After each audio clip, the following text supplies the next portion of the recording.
Hi everybody. Thanks for watching my channel. I hope you enjoy my stories. I am getting better at editing, thumbnails, and overall format. Please subscribe, like, comment, share so I can keep bringing you these stories. With that said, thanks again and enjoy. The Haunting of Jalisco. I still remember that fateful day in Jalisco, Mexico, as if it were yesterday.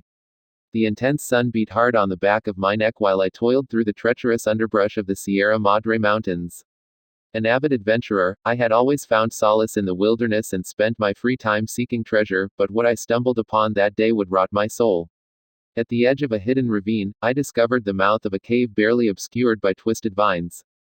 The air bristled cool and inviting, contrasting the muggy heat outside. With a mix of curiosity and excitement, I crawled into its depths, armed with nothing but a flashlight and my insatiable desire for discovery. Inside, the walls glittered with flecks of mineral deposits, reflecting the beam of my flashlight as the cavern opened up into a vast chamber. It was here, amidst the shadows, that I found the treasure, a pile of coins dusted with age, their golden gleam still vivid and striking even in the dim light. I couldn't help but laugh. This was it, my fortune beyond dreams. I stuffed the coins into my backpack, exhilaration coursing through me. But from that moment on, the air grew thick with an ancient weight, and a sense of foreboding nestled uncomfortably in the pit of my stomach. Night fell quickly, and my initial joy faded into a gnawing anxiety as I set up camp near the cave's entrance. The wind whispered through the trees, carrying strange sounds that I could not identify, muffled cries, rustling leaves, and something else, something guttural. Dismissing it as fatigue-induced paranoia, I settled into my sleeping bag, hoping for sleep to come. It didn't. Instead, I was jolted awake by a force that chilled me to the bone. I opened my eyes to a figure looming over me. A soldier, clad in tattered, faded colonial garb.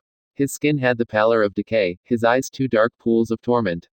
He bore a rifle battered by time, and as I watched, he raised it, leveling it with a steady hand, yet he had no voice. Go back. I screamed, though sound escaped me only in a whisper. I knew that this was not mere hallucination.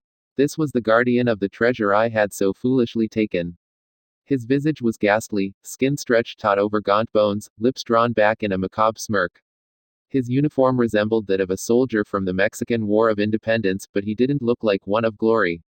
No, he was here to reclaim what I had stolen, and I could feel a heated rage seep from him. For weeks, he hunted me. Each night, I'd awaken to the sound of footsteps echoing just beyond my campfire's light. Shadows shifted, reaching out toward me, brushing against my skin. I found myself gritting my teeth against the fear that curled my stomach into knots. Despite my escape attempts, I remained trapped in an unsettling game of cat and mouse. After several nights of this torment, my dreams turned into nightmares. Night after night, I witnessed the soldier's ghost in sickening clarity. His face distorted into a mask of anger and sorrow, each glimpse filled me with dread.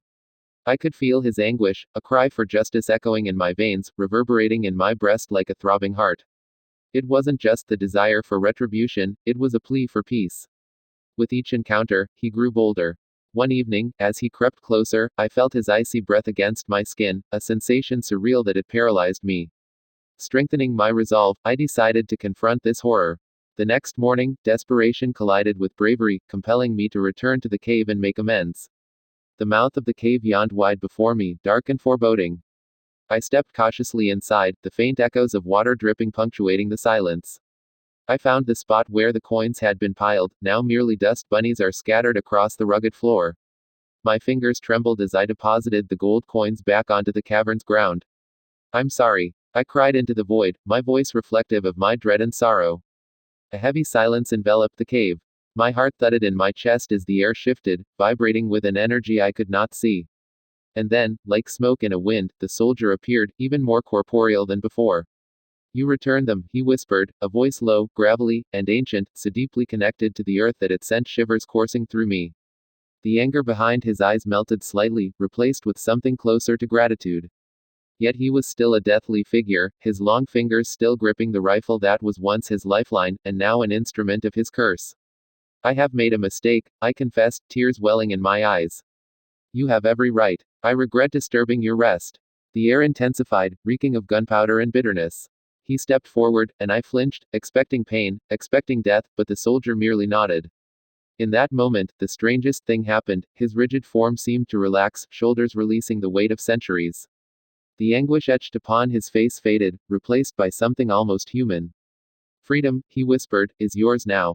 Then he faded back into the shadows, the chilling aura that kept me captive for weeks dissipating like morning fog. I was left alone in the cave, no lantern, no newfound fortune, just the chilling sense that I had narrowly escaped a fate worse than death. As I stepped out of the cave into the light of day, my heart felt lighter, and though the adventure had haunted me, it had also liberated me from greed. I watched the sun rise over the mountains of Jalisco, a glimpse of freedom that tasted sweeter than gold.